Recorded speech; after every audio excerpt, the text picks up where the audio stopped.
Bismillahirrahmanirrahim. Assalamualaikum warahmatullahi wabarakatuh. Alhamdulillahirabbil alamin wassalatu wassalamu ala asyrafil anbiya'i wal mursalin nabiyyina wa sayyidina Muhammadin wa ala alihi wa sahbihi ajma'in. Alhamdulillah, segala puji bagi Allah Subhanahu wa taala atas segala limpahan nikmat dan karunia-Nya, nikmat iman, nikmat Islam, nikmat sehat, nikmat waktu luang. Salawat dan salam semoga selalu tercurahkan ke baginda Nabi kita Muhammad sallallahu alaihi wasallam, kepada keluarga beliau, para sahabat, para tabi'in, para tabi'un tabi'in dan pengikutnya hingga akhir zaman. Qiyamul lail. Qiyam artinya berdiri. Al-lail artinya malam. Qiyam artinya berdiri untuk mengerjakan sholat di waktu malam. Qiyamul lail adalah sholat sunnah yang paling afdol. Ketahuilah wahai saudara-saudaraku muslimah, saudari-saudariku muslimah, sholat malam itu sangat dianjurkan, sangat ditekankan. Karena ini merupakan kebiasaan orang-orang beriman, kebiasaan orang-orang soleh, dan termasuk yang menjadi ciri kekhususan orang-orang soleh, orang-orang bertakwa. Kalau kita ingin menjadi golongan orang yang bertakwa, maka dirikanlah sholat malam.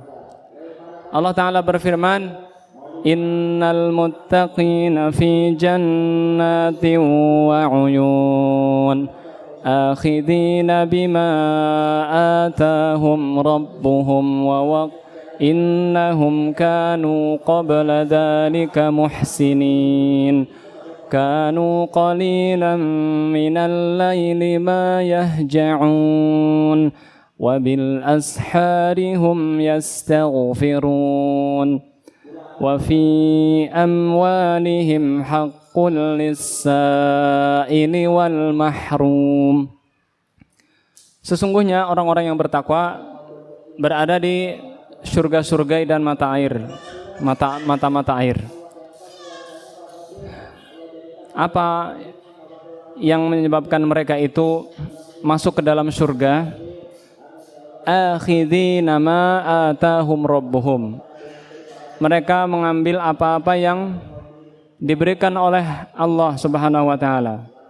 Sesungguhnya mereka sebelum itu termasuk orang-orang yang berbuat baik, muhsinin. Dan mereka sangat sedikit tidur pada waktu malam. Dan pada waktu sahur mereka beristighfar. Pada waktu sahur antara jam 3 sampai sebelum subuh, mereka itu selalu beristighfar. Dan mereka mengetahui hak-hak pada harta mereka untuk orang-orang yang meminta-minta dan orang-orang yang tidak meminta-minta. Nabi Muhammad SAW bersabda, Inna fil jannati ghurafan. Sesungguhnya di dalam surga ada kamar-kamar. Yura dhahiruha min batiniha. Bagian dalamnya bisa dilihat dari bagian dalamnya. Wa batinuha min dhahiriha. Dan bisa dilihat bagian dalamnya dari luarnya. Surga, kamar-kamar yang berada di surga itu sangat transparan. Bisa terlihat dari luar, bisa terlihat dari dalam untuk orang yang menempatinya. A'addahallahu ta'ala liman at'amat ta'am. Yang Allah Subhanahu wa taala siapkan bagi orang-orang yang memberi makan. Jadi kalau kita ingin masuk ke dalam surga, mari kita menjadi orang-orang yang suka memberi makan. Terutama kepada orang-orang miskin, kepada orang-orang yang tidak mampu. Memberi makan di sini bukan hanya makan, Bisa dengan memberi makan, bisa dengan memberi uang, bisa dengan memberi baju. Kenapa di sini dikhususkan memberi makan? Karena makanan itu banyak orang yang pelit terhadap makanan, atau dia enak-enak makan tetapi tetangganya kelaparan, tidak peduli dengan kondisi dan keadaan tetangganya. Wa alanal kalam, dan lembut ucapannya. Wa adamas siyam, dan merutinkan puasa. Perhatikan para ummahat, penduduk surga itu orang-orang yang hatinya bersih, ucapannya lembut, tidak kasar, tidak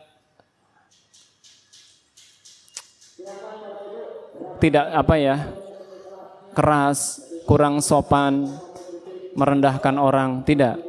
Lembut ucapannya, santun perilakunya, orangnya itu bisa menempatkan suatu ucapan pada posisinya.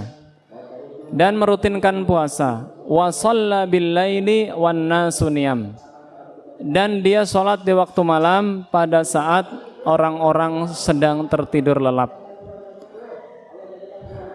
Hadis ini diriwayatkan oleh Imam Syekh Albani. Kalau kita membaca motivasi yang Rasulullah Sallallahu Alaihi Wasallam berikan, maka ini merupakan motivasi agar kita beramal seperti apa-apa yang diperintahkan itu. Yang pertama, agar kita suka memberi makan, kemudian kita melembutkan ucapan, merutinkan puasa sunnah, dan sholat malam di saat manusia tertidur. Sholat malam boleh dilakukan pada permulaan malam atau pada pertengahan malam, dan diakhiri sebelum sholat subuh.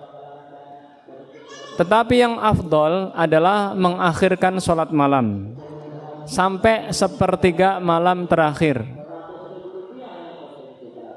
Karena pada saat sepertiga malam terakhir itu Allah Subhanahu wa taala sedang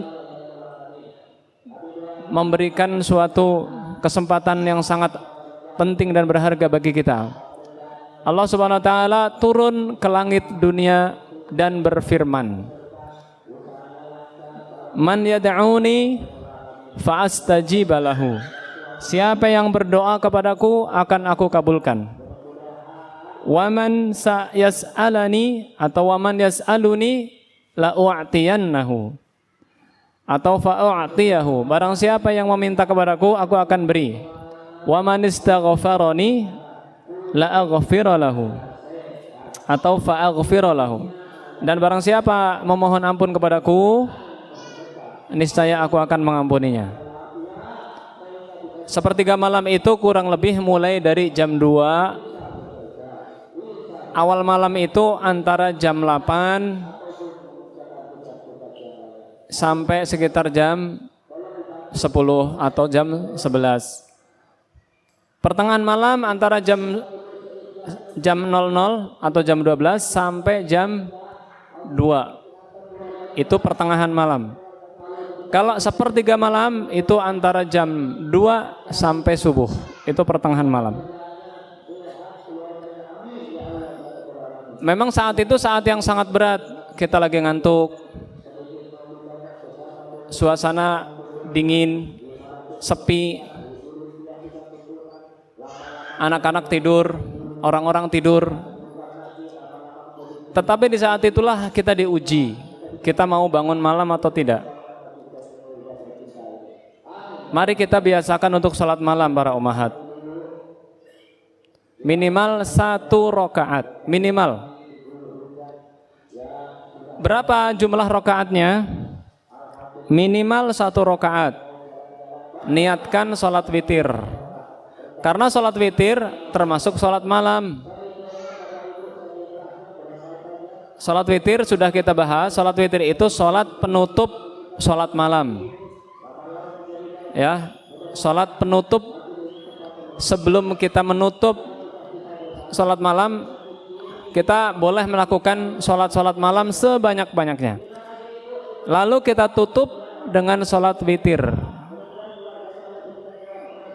Sholat witir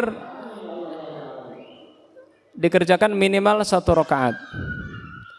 Kalau kita khawatir tidak bisa sholat witir, tidak bisa bangun malam, alangkah baiknya sholat witirnya itu sebelum tidur. Kalau kita nanti bisa bangun, ya nggak apa-apa sholat malam, nggak usah witir lagi. Tidak ada batas jumlah maksimalnya sholat malam itu. Tetapi Rasulullah SAW sering-seringnya 11 rakaat atau 13 rakaat. Rasulullah SAW tidak menambah 11 rakaat. Tetapi 11 rakaat itu bacaannya panjang-panjang. Pernah Rasulullah SAW sholat malam itu rakaat pertama beliau biasanya ringan. Bacanya yang ringan-ringan. Baca At-Takatsur, An-Nas, baca Al-Ma'un, Ad-Duha, yang ringan-ringan. Tapi pada rakaat keempatnya atau kelima atau keenam beliau membacanya panjang-panjang. Pernah suatu saat Ibnu Abbas menginap di rumah istri Rasulullah yaitu Maimunah. Maimunah itu bibinya Ibnu Abbas. Ibnu Abbas bangun, ternyata Rasulullah sedang sholat malam, ngelilir. Ibnu Abbas ngelilir, Rasulullah sedang sholat malam. Lalu Ibnu Abbas ikut, berdiri di sebelah kiri. Kemudian oleh Rasulullah diputer untuk berdiri di sebelah kanan. Rasulullah membaca surat Al-Baqarah 286 ayat. Itu kurang lebih sejam lebih itu ibu-ibu. Setelah surat Al-Baqarah selesai, surat An-Nisa 176 ayat. Udah berapa ayat itu? Setelah surat An-Nisa selesai, baca surat Ali Imran 200 ayat. Itu baru 1 rakaat. Sampai Ibnu Abbas hampir-hampir aku nggak kuat. Hampir-hampir aku nggak kuat, aku ingin menyelesaikan. Ya, itu sholat Rasulullah SAW sangat panjang. 11 rakaat tapi panjangnya sampai mau subuh.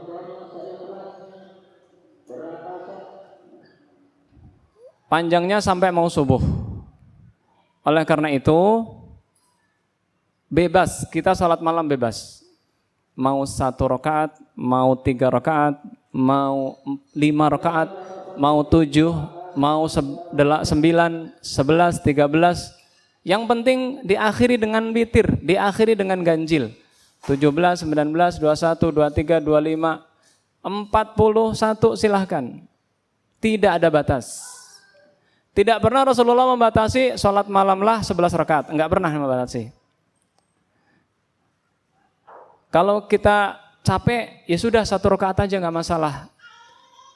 Lebih baik kita 1 rakaat tapi nggak pamer, nggak usah kita cerita sama orang. Saya habis sholat malam enak rasanya hati ini. Nggak usah cerita sama orang.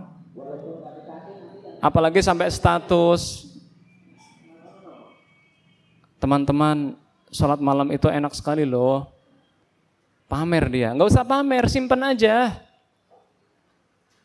Kan Allah sudah memberikan pahala. Kalau kita pamer nanti bisa gugur. Riya namanya kan. Riya itu menghapus amal. Nggak usah cerita-cerita. Kecuali kita menganjurkan. Sholat malam sangat utama. Itu kan menganjurkan. Tidak menunjukkan amal kita. Boleh nggak kita menunjukkan kita sholat malam? Boleh, asal bisa menjaga niat. In tubdus shadaqat fa ni'mahu. Wa in tubduha aw tukhfuha lil fuqara Kalau engkau menampakkan sedekah, itu boleh saja. Tetapi kalau kau menyembunyikannya dan memberikan kepada orang fakir miskin, itu lebih baik bagimu. Mari kita menyembunyikan amal kita sebagaimana kita menyembunyikan aib dan kekurangan kita. Jadi tidak ada batas sholat malam itu berapa rakaat. Tetapi perbuatan Rasulullah Sallallahu Alaihi Wasallam itu 11 rakaat. Adab-adab sholat malam. Adab-adab sholat malam. Jika engkau ingin sholat malam, maka engkau harus atau disunahkan memperhatikan adab-adab berikut ini. 1. Antanwiya 'inda naumika qiyamal lail. Engkau berniat sebelum tidur ingin bangun sholat malam. Liyaktuba laka ajrahu wa in ghalabaka naum hatta sabah. Ibu-ibu yang saya muliakan, niat itu penting sekali ibu-ibu. Sebelum kita tidur, niatkanlah dalam hati, ya Allah saya ingin salat malam. Seandainya kita sangat ngantuk, nggak bisa salat malam sampai subuh, tahu-tahu bangun udah adzan, asalkan kita niatnya benar-benar ingin salat malam, qadarullah wa masya fa'al, kita ketiduran sampai subuh, Allah sudah menulis pahala. Rasulullah SAW bersabda, man hamma bihasanatin falam ya'malha kataballahu lahu hasanah. Barang siapa berniat, bertekad untuk melakukan suatu ibadah, kemudian tidak jadi karena ada halangan, karena nggak sengaja, karena ada sesuatu yang menghalangi, maka kita ditulis satu kebaikan. Tapi ingat, jangan asal yang penting niat. Enggak, usaha juga dong. Setel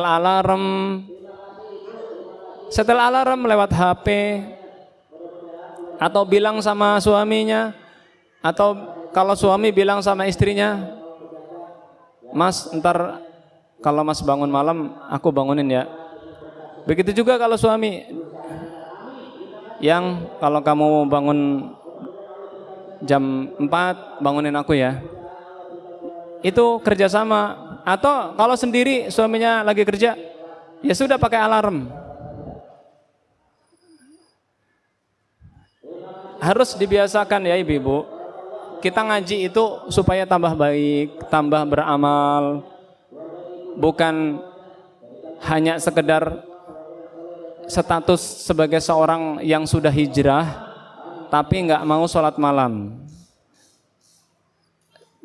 Jadi kita harus meningkatkan amal ibadah kita. Yang kedua, jika engkau bangun dari tidur, usaplah wajahmu, usap wajah, lalu bersikat gigi atau menggosok gigi, lalu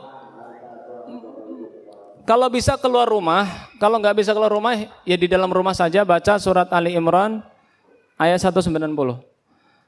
Inna fi khalqis samawati wal ardi wa ikhtilafil laili wan nahari la ayatin li ulil albab alladzina yadhkuruna Allaha qiyaman wa qu'udan wa 'ala junubihim wa yatafakkaruna fi khalqis samawati wal ard Rabbana ma khalaqta hadza batila subhanaka fakina 'adzaban nar. Dibaca 10 ayat terakhir surat Ali Imran. Surat Ali Imran itu kan 200 ayat.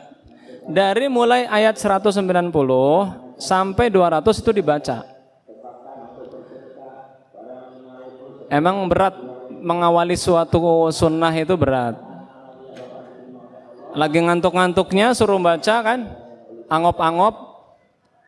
Tapi itulah sunnah Rasulullah Sallallahu Alaihi Wasallam. Kemudian berkata, setelah kita membaca surat Ali Imran ayat 190 sampai ayat 200, kita berdoa mengangkat tangan. Allahumma lakal hamdu anta nurus samawati wal ardi wa man fihin. Walakal hamdu anta qayyimus samawati wal ardi wa man fihin. Walakal hamdu laka malikus samawati wal ardi wa man fihin. Walakal hamdu anta malikus samawati wal ardi wa man fihin. Walakal hamdu antal haq wa wa'dukal haq wa liqa'ukal haq wa qawluka haq wal jannatu haq wan naru haq wan nabiyyuna haq wa Muhammadun sallallahu alaihi wasallam haq was sa'atu haq. Allahumma laka aslamtu wa bika amantu wa alaika tawakkaltu wa ilaika anabtu wa bika khasamtu wa ilaika hakamtu faghfir li ma qaddamtu wa ma akhartu wa ma asrartu wa ma a'lantu antal muqaddimu wa antal muakhiru la ilaha illa anta wa la haula wa la quwwata illa billah. Hadis ini diriwayatkan oleh Imam Bukhari dan Muslim. Artinya apa? Ya Allah, segala puji bagimu. Engkau adalah cahaya di langit dan bumi, dan apa yang ada di antara langit dan bumi. Bagimu pujian, engkaulah pengatur langit dan bumi dan apa yang ada di antaranya. Bagimu segala pujian, bagimu kerajaan langit dan bumi dan apa yang ada di antara keduanya. Bagimu adalah segala pujian, engkau adalah penguasa langit dan bumi dan apa yang ada di antara keduanya. Dan bagimu adalah pujian, engkau adalah yang maha benar, dan janjimu benar, dan pertemuan denganmu benar, dan firmanmu benar, dan surga itu benar, dan neraka itu juga benar, dan para nabi itu benar, dan Nabi Muhammad SAW itu benar, hari kiamat itu benar. Ya Allah, aku menyerahkan diriku kepadamu, aku beriman kepadamu, aku bertawakal kepadamu, aku bertaubat kepadamu, aku mengeluhkan segala urusanku, dan aku mengembalikan segala hukum kepadamu. Ampunilah apa yang telah aku kerjakan dan apa yang aku akhirkan, dan ampunilah apa yang aku lakukan dengan rahasia dan terang-terangan. Engkaulah yang memajukan dan engkaulah yang mengakhirkan. Tidak ada ilah yang berhak disembah selain engkau, dan tidak ada daya dan kekuatan kecuali dari engkau. Ketiga, adab yang ketiga, mengawali atau membuka sholat malam atau sholat tahajud dengan 2 rakaat yang ringan. Ringan, baca An-Nas, Al-Falaq, baca Al-Asr atau Al-Humazah atau Al-Ma'un atau yang lain. Kemudian sholatlah setelahnya semampu kalian, sekehendak kalian. Nabi Muhammad SAW bersabda, "Idza qama ahadukum minal lail falyaftatih salatahu bi raka'ataini khafifatain." Jika salah seorang dari kalian berdiri salat malam, maka awalilah dengan 2 rakaat yang ringan. Pemanasan ibu-ibu. Kalau kita mau olahraga yang berat kan pemanasan. Ini juga sama. Kita mau salat malam, pemanasan.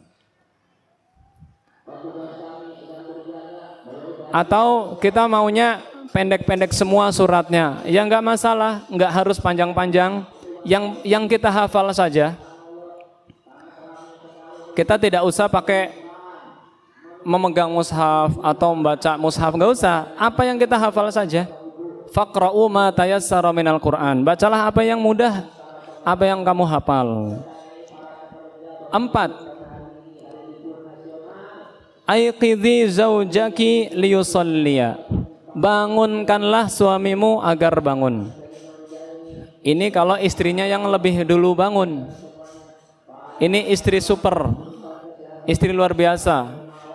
Dia bangun, kemudian dia sholat, kemudian dia bangunin suaminya untuk sholat, bukan untuk yang lain. Kalau untuk yang lain, itu hukumnya mubah-mubah saja. Tapi kalau ibu ingin dirahmati Allah, bangunkanlah suami untuk sholat malam, bukan untuk nonton bola, bukan untuk bercanda atau bercumbu dan yang lainnya, tapi untuk sholat malam. Lah kalau suaminya mau gimana? Ya bilang dulu, mas sholat malam dulu. Kalau nggak mau juga, ya sudah, layanin suami. Karena melayani suami hukumnya wajib. Sholat malam hukumnya sunnah. Tapi itu yang diharapin ibu kan? Aduh Ustadz, suami saya dibangunin nggak mau. Kalau buat sholat malam belum mau. Tapi kalau untuk yang lain mau. Nah inilah berarti kita itu belum bisa menundukkan atau belum bisa memilah-milih kapan waktu untuk bercanda, kapan waktu untuk beribadah, kapan waktu untuk berduaan. Nabi kita Muhammad SAW bersabda, wa rahimallahu imra'atan qamat minal laili fa shallat wa ayqadhat zawjaha fa in aba nadhat fi wajhihi al-ma'a. Semoga Allah merahmati seorang wanita yang berdiri untuk sholat malam, kemudian dia sholat, kemudian setelah sholat membangunkan suaminya. Kalau suaminya nggak mau, percikanlah wajahnya dengan air. Percikanlah wajah suaminya dengan air. Ibu-ibu, bangunkanlah suami, dibisiki atau ditepuk tangannya atau ditepuk pundaknya atau digoyang-goyangkan badannya supaya bangun. Mas bangun, sholat malam. Sekali, suaminya nggak ada respon. Mas, aku sayang sama kamu mas, ayo kita hidupkan malam. Nggak mau juga, ambil air, bukan segayung ya. Tangan kita basahin, kita ambil mangkok isinya air, kita basahin tangan kita. Asal ada air yang nempel aja kan. Kemudian kita cipratin ke suami kita. Ciprat itu kan. Kan yang kena sedikit. Tapi kan suami akan kerasa. Apa sih ini dingin-dingin. Nah supaya dia bangun. Ini perintah Rasulullah bu. Bukan perintah ustadz atau bukan perintah ulama. Ini perintah Rasulullah. Ibu akan dirahmati Allah, walaupun suaminya nanti nggak bangun. Ibu nggak usah kesel, ya suaminya mungkin belum terbiasa sholat malam, atau capek, atau ngantuk, atau ada rasa belum memiliki semangat untuk beribadah. Yang kelima, jika engkau ngantuk ketika sedang sholat, tidurlah dulu. Kalau kita misalkan bangun, kemudian sholat, kemudian ngantuk berat, tidur aja dulu bu, nggak usah dipaksain. Jangan sampai nanti kita pas sholat nguap-nguap, gitu. Jangan bu, ditutup pakai tangan. Kalau masih ngantuk juga, tidur aja dulu. Tapi sambil niat lagi, ya Allah saya mau tidur sebentar. Nanti tolong bangunkan ya Allah. Insya Allah dibangunin sama malaikat, sama Allah Subhanahu Wa Taala. Yang penting niat bu, niat itu penting loh. Sudah ditulis pahala. Rasulullah SAW bersabda, "Idza qama ahadukum minal lail fasta'jamil Qur'an 'ala lisanihi."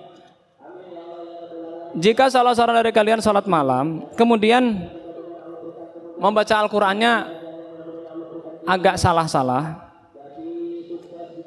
falam yadri ma yaqul, sampai-sampai dia nggak tahu apa yang dia baca, falyadji', maka tidur aja, nggak usah diterusin. Nanti malah takutnya salah-salah. Dan Rasulullah Shallallahu Alaihi Wasallam bersabda, liyusolli ahadukum nasyatahu, fa idza kasal au fatara falyarqud. Kerjakanlah sholat, dirikanlah sholat ketika engkau sedang semangat, badan sehat, kita semangat, nggak loyo, nggak lemes, nggak ngantuk, sholat. Tapi kalau kita lemes, kita malas-malas, kita ngantuk, udah tidur aja.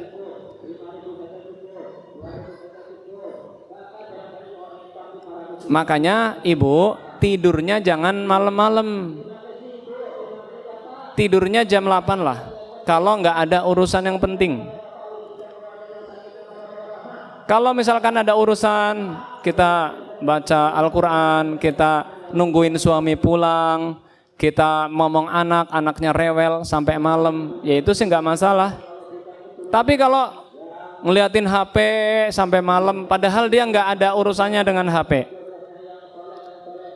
sering tiap malam begitu, jangan. Nanti bangunnya, nanti akan susah bangun malam, akhirnya tidak ada niat untuk sholat bangun malam, sholat malam. Kita kadang-kadang ya tidak berusaha untuk menghidupkan malam. Padahal Rasulullah dan para sahabat, ya Rasulullah Shallallahu Alaihi Wasallam dan para sahabat itu, kalau di pagi hari mereka itu ibarat pejuang-pejuang Islam yang sangat gagah berani. Tapi kalau di malam hari mereka itu seperti ahli ibadah yang sangat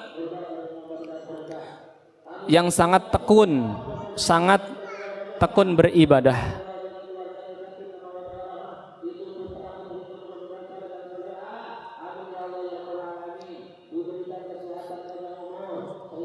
Rasulullah SAW bersabda, afdhalus sholati tulul kunut.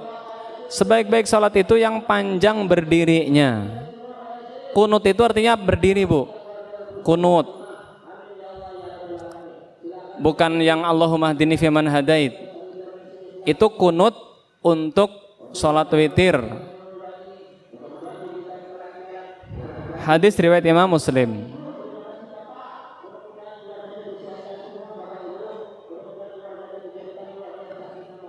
Aisyah radhiyallahu anha mensifati salat malam Nabi. Kana yaqumu minal laili hatta tatafattara qadamahu. Rasulullah sallallahu alaihi wasallam salat malam sampai kaki beliau itu bengkak. Bengkak dan kapalan, pecah-pecah.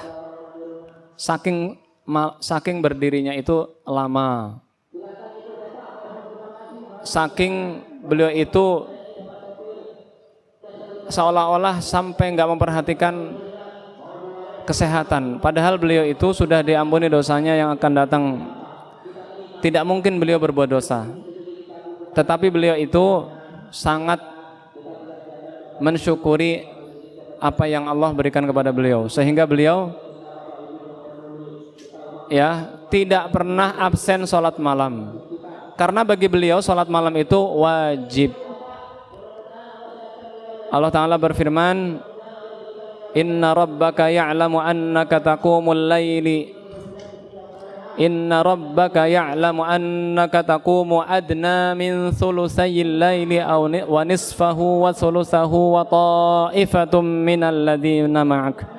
Sesungguhnya Allah tahu bahwa engkau berdiri di waktu malam bersama orang-orang bersamamu. Rasulullah tidak pernah absen salat malam. Rasulullah tidak pernah absen salat witir dan salat 2 rakaat sebelum subuh. Salat-salat sunnah yang lain kalau lagi safar beliau tinggalin. Salat duha ditinggalin. Salat qobliyah ba'diyah kalau lagi safar ditinggalin. Tapi yang nggak pernah ditinggalin, sholat qobliyah subuh dan sholat witir. Itu nggak pernah ditinggalin. Baik pada saat di rumah atau sedang berada di luar kota atau safar. Ketahuilah, memanjangkan sholat bukan hanya berkaitan dengan memanjangkan bacaan, tetapi dipanjangkan juga ruku'nya, sujudnya, duduk di antara dua sujudnya, zikirnya, doanya, dan seluruh gerakan-gerakan sholat. Kalau kita pengen lama sujud, lamakan saja sujud. Baca doa sebanyak-banyaknya. Setelah kita membaca subhana rabbiyal a'la, subhana rabbiyal a'la, subhana rabbiyal a'la, berdoa minta apa saja.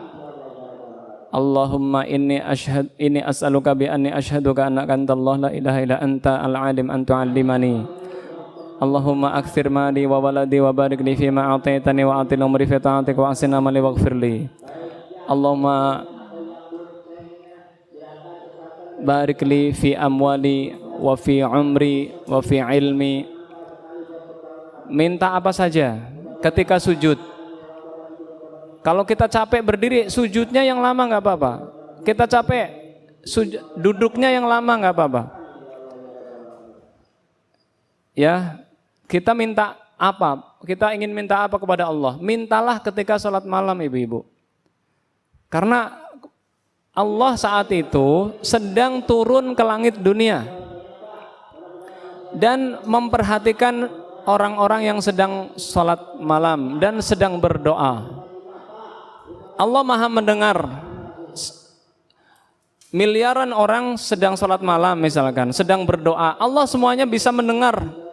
Dalam satu waktu ada yang minta urusan dunia, ada yang minta anak, ada yang minta ilmu, ada yang minta naik jabatan, ada yang minta supaya naik haji, umrah, ada yang minta supaya rumahnya lunas, supaya lepas dari riba, ada yang minta supaya anaknya sembuh karena sakit, ada yang minta supaya bisa ketemu sama orang yang dicintainya. Ya, banyak macam-macam permintaan orang.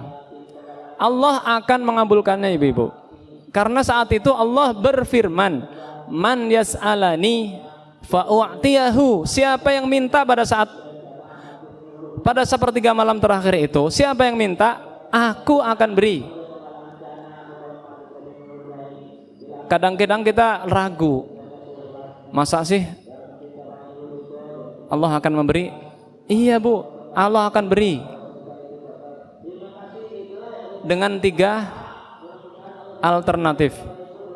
Pertama, diberinya langsung di dunia. Dibayar cash, dibayar kontan. Ibu minta misalkan bisa ketemu sama orang tua atau dipermudah untuk menghafal Quran, Allah kabulkan. Kalau tidak dikabulkan di dunia, ada alternatif kedua.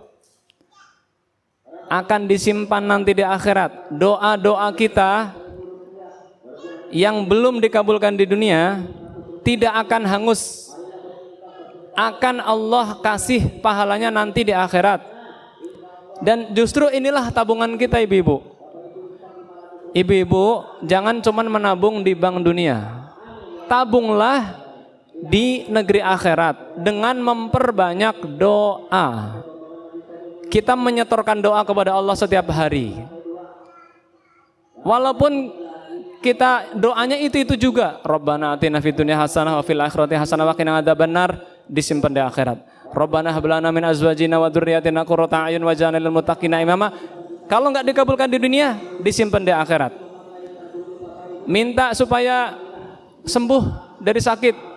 Allahumma shfi maradi, ya Allah sembuhkanlah sakitku. Allahumma shfini, ya Allah sembuhkanlah aku. Kalaupun tidak disembuhkan di dunia, doa itu akan disimpan di bala di akhirat. Berarti kita memiliki saldo di akhirat. Doa-doa kita akan menjadi tumpukan pahala yang menggunung. yang kita nanti akan kaget. Ya Allah, ini pahala apa? Saya dulu di dunia kayaknya nggak pernah diamal sebanyak ini. Kemudian Allah berfirman, ini adalah doa-doamu yang dulu belum sempat dikabulkan di dunia. Makanya tidak rugi kita doa, terutama sepertiga malam. Tentunya berdoanya dengan yang baik-baik. Jangan mendoakan kecelakaan orang, jangan mendoakan ketidakbaikan kepada orang, jangan mendoakan memutuskan silaturahim, enggak. Doanya yang baik-baik. Doakan supaya teman kita mau ngaji, doakan supaya teman kita mau, tetangga kita mau pakai jilbab, mau ikut ngaji, mau lepas dari riba, mau tobat dari musik, mau memperbaiki diri. Yang ketujuh, boleh sholat malam dengan duduk, tapi pahalanya setengah.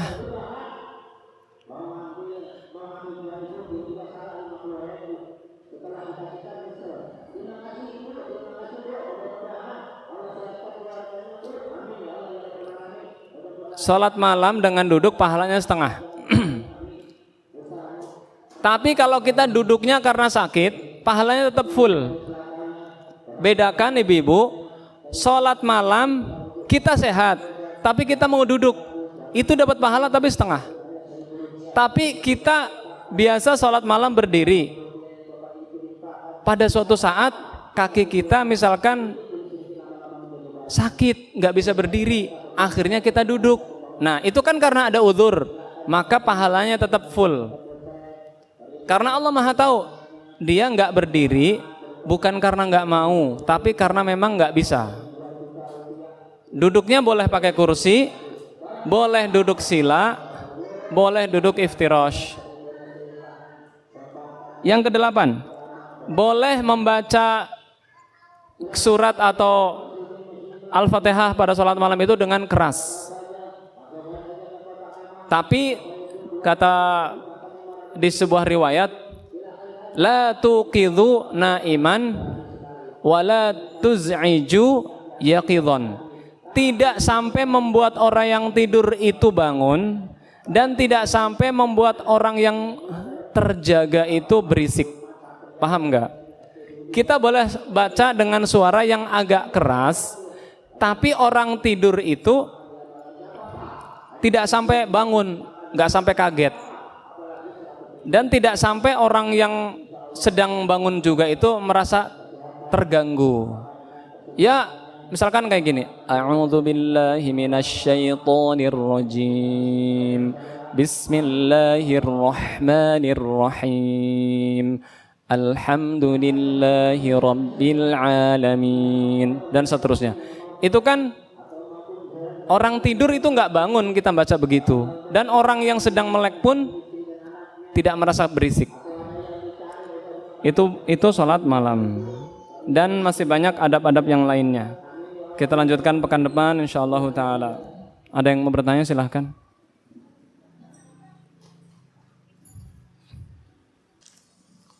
Bismillah, mau nanya, apa hukum pewangi laundry? Hukum pewangi laundry boleh-boleh saja, karena tidak diniatkan untuk merangsang, dan wanginya itu wangi yang tidak menggoda. Wanginya wangi alami, sama dengan wangi bunga.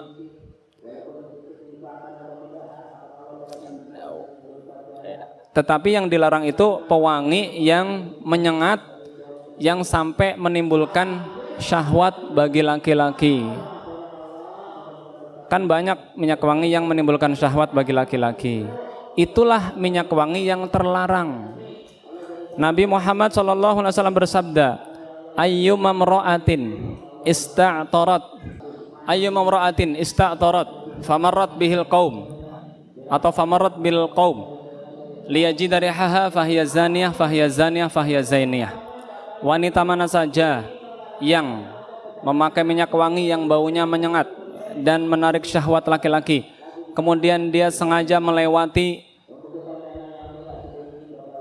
para lelaki agar baunya ini tercium oleh mereka, maka dia seperti wanita bezina, wanita bezina, wanita bezina.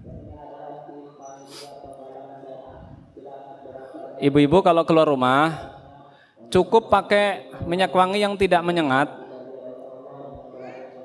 dan agar supaya tidak bau badan. Tapi ketahuilah ibu-ibu, apa sih penyebab bau badan? Penyebab bau badan itu salah satunya dosa, Bu. Makanya orang-orang soleh itu badannya nggak bau. Bukan berarti yang badannya nggak bau berarti orang soleh itu. Ya belum tentu sih. Tapi ada hadis ibu-ibu, jika orang soleh meninggal, di sekelilingnya itu pasti bau wangi. Karena malaikat itu memakaikan dia minyak wangi dari surga, memakaikan kafan dari surga, kemudian diangkat ke langit. Ma hadhir ruh at-thayyibah. Ruh siapa ini yang baunya wangi banget? Ruh siapa ini? Baunya wangi. Jadi para ulama mengatakan bau badan, bau yang tidak sedap pada badan itu salah satunya karena faktor banyaknya dosa kita, ibu-ibu. Maka introspeksilah ibu-ibu, baunya badannya bau enggak? Ya kalau ketek pasti bau gitu kan. Ya maksudnya keringetnya bau banget apa enggak? Keteknya bau banget apa enggak? Apa karena enggak mandi berapa hari? Ya bau juga.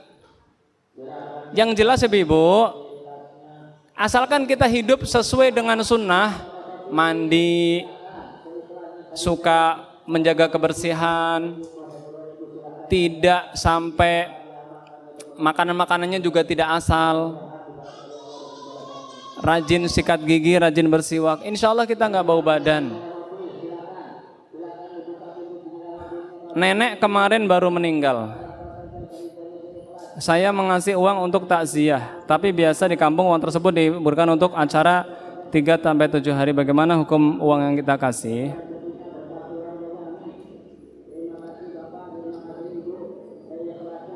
Kalau kita tahu uang itu dipakai untuk acara seperti itu, kita bilang saja uang ini untuk pengurusan jenazah, uang ini untuk disedekahkan atas nama si mayit. Kita bilang, atau uang ini untuk misalkan ada hutang yang belum dibayar, untuk membayar hutang nenek. Rasulullah SAW bersabda, idza matal insanu inqata'a amaluhu illa min thalas. Jika mati anak Adam, terputus amalnya kecuali 3. Shadaqatin jariyah, sedekah jariyah, aw ilmin yuntafa'u bihi, atau ilmu yang bermanfaat, aw waladin shalih yad'u lah, atau doa anak soleh yang mendoakan kedua orang tuanya. Jadi usahakan harta kita itu untuk yang jelas-jelas berpahala. Yang jelas berpahala ya disedekahkan atas nama si mayit, atau untuk membayarkan hutang, atau untuk pengurusan jenazah, atau untuk diwakafkan atas nama si mayit, untuk membeli mushaf, ditaruh di masjid, dan yang lainnya. Iya boleh disedekahkan atas nama si mayit. Bagaimana caranya memaksa diri untuk ibadah sunnah? Caranya, yang pertama kita harus melihat bagaimana ibadah-ibadah kita itu banyak kekurangannya. Ibadah kita yang wajib itu banyak kekurangannya, ibu-ibu. sholatnya kadang nggak khusyuk, kadang suka diakhirkan, kadang suka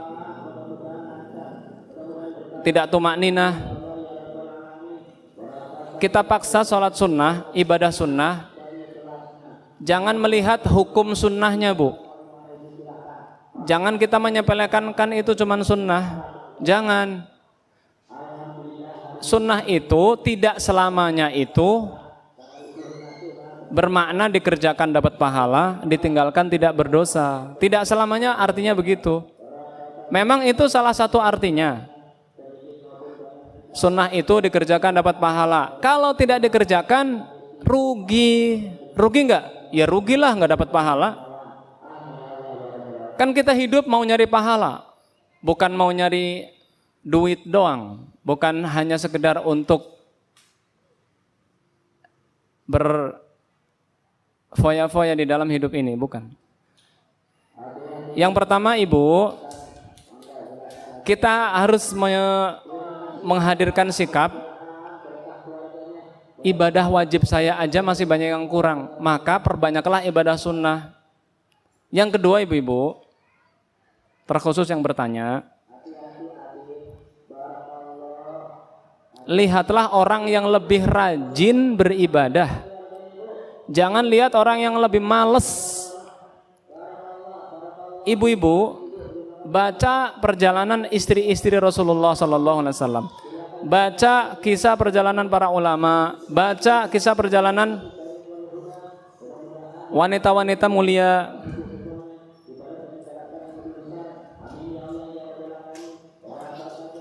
Mereka itu sangat bersemangat di dalam melaksanakan ibadah sunnah.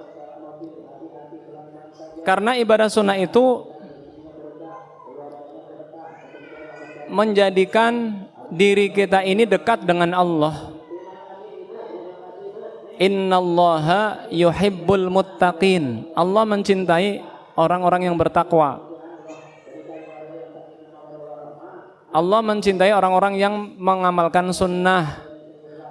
Barang siapa mentaati Rasul, melaksanakan sunnah, maka dia telah mentaati Allah. May yuti'ir rasula faqad ata'a Allah. Barang siapa mentaati Rasul, maka dia telah mentaati Allah.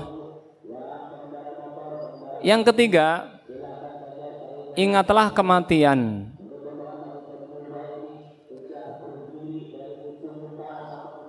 Orang yang sudah mati, kalau bangun ke dunia, itu ingin melaksanakan sunnah, Bu, yaitu ingin bersedekah. Silakan buka di surat As-Saff. Di surat As-Saff, 3 ayat terakhir. Surat As-Saff itu juz 28. Sebelum surat